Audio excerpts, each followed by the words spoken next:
Okay, folks, it is 5:30, time to call the meeting to order. Join us in the Pledge of Allegiance, please. Pledge allegiance to the flag of the United States of America and to the republic for which it stands, one nation, under God, indivisible, with liberty and justice for all. We are starting our meeting tonight with a special activity. Ms. Atanaki, is that how I say it? Atanaika. Atanaika? Thanks, Matt. We had a very Clark. If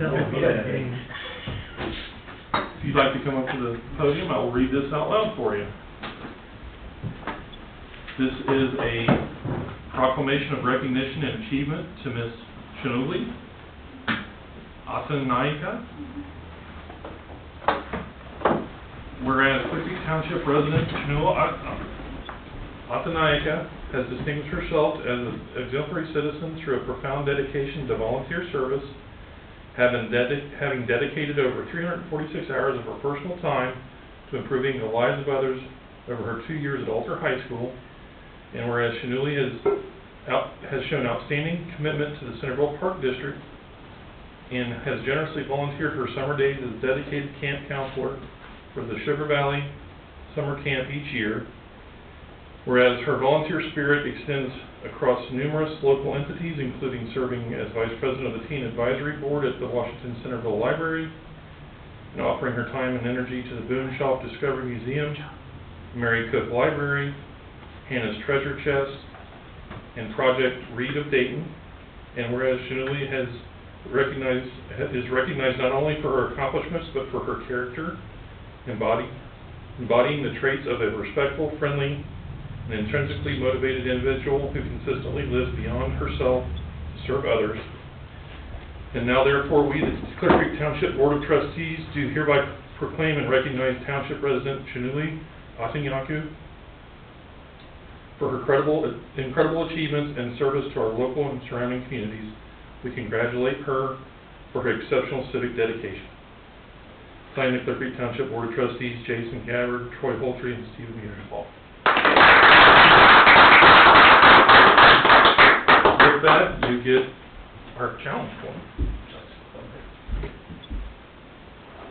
This is pretty special because I believe this is only We've got a handful that have been given out maybe last 3 year. have been handed out.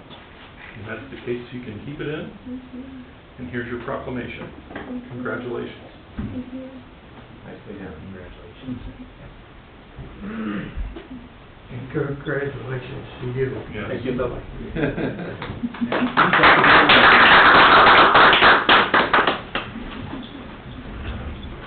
Thanks so much, thank you. Next on the agenda is public comments. Having none, do we have any items to be removed from the consent agenda? Not here. I'm sorry. Fiscal Officer report, Russell. I have nothing for you today, sir. New Business Administration, Resolution 5671, a resolution authorizing the Township Administrator to incur obligations greater than $10,000 on behalf of the Township, dispensing with the second reading and declaring an emergency. We had a couple of big purchases this meeting, the biggest of which is the 101G state bid ODOT contract for cape sealing and crack sealing with Strasser Construction. That total was almost $640,000. And that's for our annual road program, for which this year, again, we're doing in excess of $1.6 million in total pavement treatments between repaving, crack sealing, and cape sealing. So that's a big one. The second item is an additional $3,354.14 of authority to Kirby's Auto Truck Repair. They took it upon themselves in finishing up that project to do another $3,400 of unauthorized repairs to get it ready, and presented us with an invoice that exceeded your authority. So we need to get this squared away to pay. Third purchase is for 3 Dodge Durango Pursuit Cruisers from Greavy Dodge at state bid pricing. And the total cost of that is $131,373. totals $43,791 per vehicle before upfit. We don't have the upfit figures yet, but we will obviously bring that back to you for your authority. And the last one is a recommendation to authorize the purchase of 3 additional body worn cameras and docking stations from Axon Enterprises at an estimated cost of $10,165.65. If the board will remember, this is the same purchase that we got a grant for about a month and a half ago from Ohio Fire and Safety.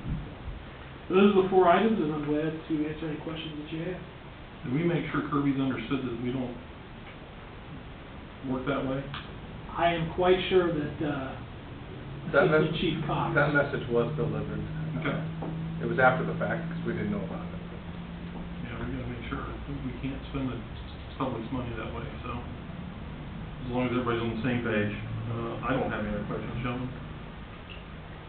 Have we ever checked pricing on vehicles from dealers that might be able to get better than state bid pricing? We usually do.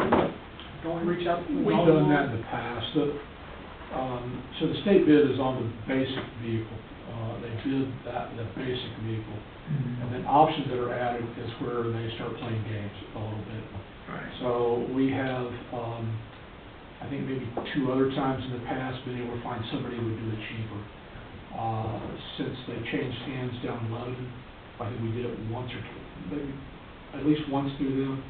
They sold out. I'd have to ask Jason when he went back and check with them again or not, but I think we did in the past, and it was the state bid. So Okay. it's kind of tricky the way they do it. When they say state bid, it's the basic vehicle. It's where they play with the options. It gives them a little bit of a break to do that. We were lucky at one time with the dealer in Lebanon that he got us a deal on it because he just wanted our business. Right. Okay. It's worth a shot every now and then. Yeah, we do it, yeah. And by the way, he's on like a 6 or 7 month delivery schedule. Yeah. 6 or 7 months out right now. Yeah, to get the cars and then outfitting may even take longer than that, so we'll see if we have them done at the end of the year. Is Dodge the only one doing a, Ford's not doing one anymore, are they? The Well, they have a SUV? pickup. But not the SUV. I don't think the Explorer's police package anymore. Yeah. But they do a pickup, and that's it. We're trying to go back to one vehicle, so we're not. Yeah, no, that makes sense. Different things, different places kind of thing, but. Right. But we always do look at it. Okay. That said, do I have a motion to approve 5671? So moved. Second. Mr. Mearsfall. Yay. Mr. Holter. Yay. Mr. Gabbard. Yay. Resolution 5672, a resolution declaring personal property as surplus and approving an internet auction, direct sale, donation, disposal, or destruction of said personal property, and dispensing with the second reading. Yeah, so the only item that we have on the surplus is the full magazine rack for the block out there. It's quite cumbersome, quite heavy.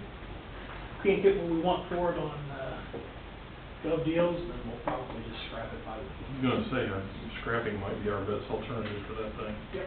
We'll go with whichever pays the most. Okay, do I have a motion to approve 5672? So moved. Second. Mr. Holter. Yay. Mr. Mearsfall. Yay. Mr. Gabbard. Yay. Anything else? Not at this time. Planning and zoning, resolution 5673, a resolution determining the maintenance of 6628 Widener Road, parcel ID 08-18-177-008 constitutes a nuisance for vegetation growth, dispensing with the second reading, and declaring an emergency. Yeah, so the first phase is to get the grass cut, and we have to determine if a vehicle on the property is meeting the expectation of junk. And then there's a complaint about trash in the rear, but at this point in time, you gotta take baby steps. First step is to get a hold of someone, and this is gonna be the best way to do it, since no one has returned on my door. Do I have a motion to approve 5673? Yeah, so moved. Second. Mr. Mearsfall. Yay. Mr. Holter. Mr. Gabbard. Yay. Jeffrey, anything else? Yes, sir. Okay. Fire District recommendation for the purchase and delivery of 2 10x20 sheds from Miller Barn Sales and Shed Moving at an estimated cost of $9,800 for replacement at stations 22 and 23. Yep. Trying to clean up, get some of that stuff out of the bay, lawn equipment and that kind of stuff, and extra hose. Gotcha. And we're not doing, we don't use the water tower at all, do we? Okay, good. And that's for both of them, not each. Correct. Pretty good price. It really is. I've been looking at shit. Yeah, yeah, that's a good price. I've been looking at things a much larger, and they're a lot more than And I'm not kidding when I say I had 9 recommendations to use this, going from other firemen, if people around the area said it's just been great, so highly recommended. Good deal. Do I have a motion to approve this recommendation? So moved. Second. Mr. Holtree? Yay. Mr. Mearsclaw? Yay. Mr. Gabbard? Yay. Anything else? This Police Department recommendation to accept a generous donation of $200 from conservatives for Michelle Teska to benefit Safety Town 2026. They've become a regular contributor, so we appreciate them throwing us a bone, and ask the board to take that, please. I have a motion to accept this recommendation. So moved. Second. Mr. Mearsclaw? Yay. Mr. Holtree? Yay. Mr. Gabbard? Yay. Anything else, Chief? Okay. Roads Department, Nothing at this time, sir. nothing fun for you? Boys are out mowing? Well, tractor's down right now, so I got one tractor out. We did some asphalt repairs today. And doing asphalt, okay. All right, consent agenda, do I have a motion to approve the consent agenda? So moved. Second. Mr. Holtree? Yay. Mr. Mearsclaw? Yay. Mr. Gabbard? Yay. Staff updates, Matthew? Do you want to talk about the meeting? I can, yeah. So we met with all the entities involved with the proposed road access, myself, Chief Terrell, and Matt on Friday, with the city of Spring Grove, who was represented by their chief and city manager Pizzuto, a plethora of folks with Kurt Weber from the county engineer's office. And they had their construction company, as well as the folks that did the speed study, and then Terry Hester, Matt Tudor, and Scott Gilbert from the schools. So kind of like a cross-section of everybody involved. Yeah, Kleider's engineering. Kleider is the engineering company, sorry. So the gist of it was they gave us kind of the broad strokes of what they're wanting to do. The visualization of it is a gated access only during certain hours, basically when school opens and closes, out onto Widener Road. I expressed our concerns about the challenges that would cause. I also expressed our understanding of what the need was, based on current state of affairs. The proposal as it stands right now, and it's in phase 2, but it's certainly not finalized as far as the proposal, is that the exit would be a right turn only exit, so that would take you north, which in no way, shape, or form, I would guess 1 out of 100 cars would go down Beale. The rest of the vehicles would go to Lower Springbrook to that intersection, which brought Weber into the discussion about the massive number of improvements that would need to happen at that intersection, as well as the implication I got was they're not sure they're even going to send student traffic that way. This may just simply be something for the school buses to be able to use to transport students. The bigger discussion that we got more information on was they are going to close that side of the school building, and they are going to close Clearcreek as a school building, which are the 2 schools downtown Springboro. That changes the dynamic of a lot of things as far as the traffic pattern, because the SI was on the same schedule as the junior high and the high school, and which required transportation to and from the high school and junior high for buses, and required drop-off times to also clog up the flow from the north. We discussed the fact that they've diverted some of the traffic to us in through, I always forget the name of the neighborhood. Woodgrove. Yeah. And then out onto Red Line, 5 Points and 741. So I had since had subsequent conversations. This is all in its infancy at this point. I think there were a little more commitments made than maybe is really truly on their priority list. I believe that there's gonna be a great number of challenges, and Mr. Holby can speak to this, but I've also been a parent in those lines for a number of years, as have some people here.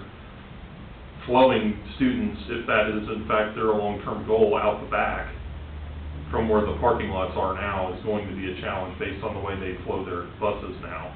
It's gonna be kind of going back and forth. So, the other piece to it is that a lot of the students leave after ninth period because they focus on a 10th period study hall because the number of students they have, they're pretty much maxed out. So they give them all a 10th period study hall, they leave before school is actually done at the high school, where the high school and the junior high let out at the same time. So that relieves some of that traffic issue. So you may notice around here, around 135, you'll see a fair amount of traffic coming through the back roads and down Main Street for that very same reason. How many students would you estimate? At one time it was like 500 students. Well, I think it's real close to 500 Yes. students leave during that 10th grade time. Yeah. So it's a significant number. Right. You can walk down the halls and know we have less kids. Was there any mention to Friday night football when there's also kind of the same thing going on, other than there's not a bottleneck from downtown? We didn't discuss that. That certainly was something that we talked about, the multi-sport facility that they're going to add, which I made a comment that just kind of was an aside to, I'm like, if we're concerned about traffic up there, why wouldn't they have put that up north too? But it was a land issue, basically, is what Mr. Pizzuto told me after the fact. They didn't have as much concern about Friday night football based on the way the traffic flows into both and out of both, was my understanding. This was more focused on school time traffic and how it flows in and out. And that's what led to the conversation about SI. Chief Terrell talked very eloquently, and there's a rarity for you. I would say that about John, but I'm going to say it on the record. Spoke very clearly about, we're talking about immature drivers, and Widener, we expressed our concerns about Widener. Engineer Weber was very complimentary of the work you guys have done on the berms of it. We discussed, and I don't think anybody on this board, I'm not going to speak for you, but lowering the speed limit, which is always a good idea. I don't think any of the residents on that road are going to be happy with this outcome if that's how they're going to end up forcing it through, but if we lower the speed limit, that may appease people a little bit, but to John's point, they don't really pay attention no matter what the number is. And my road is proof of that. You deal with the same thing, Steve. I mean, long straight roads that are flat, even if they got a little bit of a curve in them, for 16, 17, 18, and we've all been there, are drag strips. And I'm as guilty on the road I live on. I'm as guilty as anybody when I was that age. So that, all those things were discussed. They gave me the impression that the priorities were the building improvements, the multi-sport facility that they were putting in. So the timelines, I think, were a little bit blurred based on everybody that was there. So I think we're going to end up having another meeting at some point just to kind of get an update. And I talked to a couple of people today that said, we've also got to run this through the school board and make sure we get all the financing approved for what we are doing and what order we're doing it in. But the school's bigger concern is the capability of getting emergency services in another entrance in the event of a catastrophic event. I asked John, have they consulted with the fire department, police department in our case, and I don't believe they have in that situation. So more to come on that. But that's kind of where we left it. It was a very educational piece for the engineers, I felt like, because Kurt really didn't understand the lay of the land at all, up to and including not knowing where the schools were and which ones were where, and the timelines of, moving sixth grade. They're moving the sixth grade into Denison Lytle. K through 2 is going to be north of town, which changes the school day in the traffic pattern for a lot of 741, at least in town. If you've ever dropped your child off and picked them up at SI, that's an absolute nightmare. So totally understand that portion of it.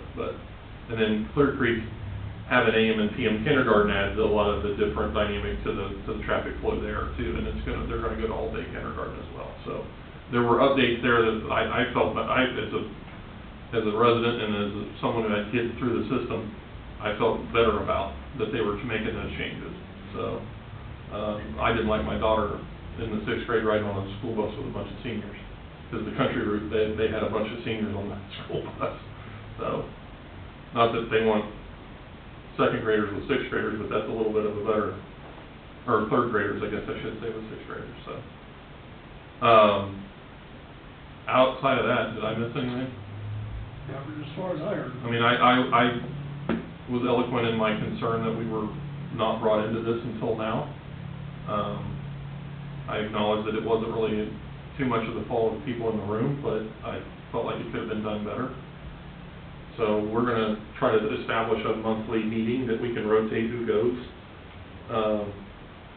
And all 3 entities have people in a room that can talk about, you know, whether it's Jeff goes to talk about what's being developed in the township, and we find out where everything's at with the city, and the schools give us an update on what's going on with them. Ryan may be able to have conversations with the transportation team. I think we just need to do a better job of communicating. So, and not that we don't, I mean, I know you guys have always been great updating, especially in the wintertime on roads and things of that nature. We kept away from Mr. Holtree, so his Twitter page didn't get too much work. I don't know if you guys know that or not, but a lot of the students look to Mr. Holtree to make predictions about days off and snow days over the years. So I think that's productive. I mean, we can host it here, we can rotate who hosts it, but I just think it needs to be better as we go. Because we're growing. I mean, we're not getting smaller. And I know when we had Tara and Scott and Carrie here and showed them what was in the works in the township, there were jaws on the floor, because they really didn't know. So, even though they get copied on an email, they were really, I mean, their priorities are in a different place. So, it's better to visualize it and say, okay, what's this look like? Carrie mentioned to me about the new development that's going to be next to Enclave. And, you know, they were told those were all going to be 1-bedroom apartments. And I said, that's not true. That's going to be 1, 2, and 3-bedroom apartments, and it's going to add pretty big strain on 73 down through town, and obviously to the schools as well. So yeah, that's what it was. Like I said, the only one that really didn't say much was Bentley. He just kept agreeing with John, so which was pretty good. That was and not that he didn't have anything to say, but it was going to affect us more, and he understood that. So even though I believe people are just going to turn right when they get to the Lower Springbrook Drive right back into town. So, if that's in fact a long-term decision. So, Kurt's going to give us some ideas on what improvements need to be made, but I did tell him that we would discuss a resolution about lowering the speed limit on Widener. And if you guys are amenable to it, I think that would be a good first step. I'd like to see all the speed limits lowered on the roads we can do it, because there's more traffic than less. So. On an additional note, on a good Friday night football, where we have a really good crowd, it's over an hour to get out of the parking lot. Well, people need to tailgate after the game like I do at UC games. But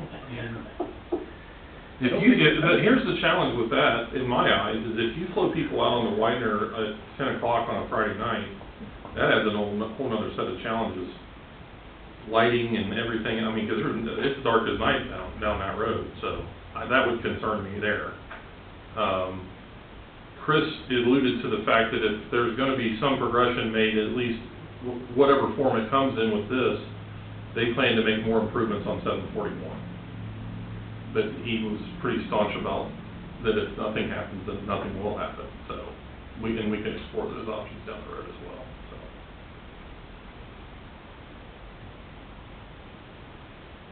Otherwise, I would like to congratulate Mr. Holtree on his retirement. I understand he has a gathering this evening to get to. How many years? In Springbrook, 35. As a teacher and coach and all things in between. Yep. So congratulations, Thank you. Mr. Holtree. Appreciate it. Thank you. Any other staff updates? Do I have a motion to adjourn? So moved. Second? Mr. Mearsclaw? Yay. Mr. Holtree? Yay. Mr. Gabbard? Yay.